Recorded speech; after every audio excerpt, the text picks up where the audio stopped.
जम्मू काश्मीरच्या कुलगाम मध्ये लष्कर आणि आतंकवाद्यांमध्ये चकमकीत 5 दहशतवाद्यांना कंठस्नान घालण्यात भारतीय लष्कराला यश आलंय।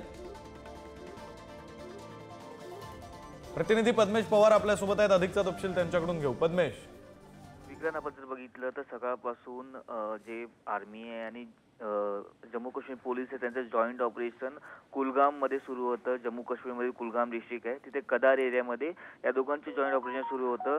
त्यामध्ये आपण जर बघितलं तर आर्मी आणि जम्मू काश्मीर पोलीस यांनी 4 ते 5 जे दहशतवादी आहेत त्यांना ठार केलेलं आहे। त्याचबरोबर अनेक जे जवान आहेत ते ऑलरेडी ऑपरेशन करायला सुरुवात झालेली आहे। ही अशी माहिती जी काश्मीर झोन पोलीस यांनी या संदर्भात दिलेली आहे। आपण जर बघितलं सकाळपासून मोठी चकमक या कदार एरियामध्ये सुरू झालेली आहे।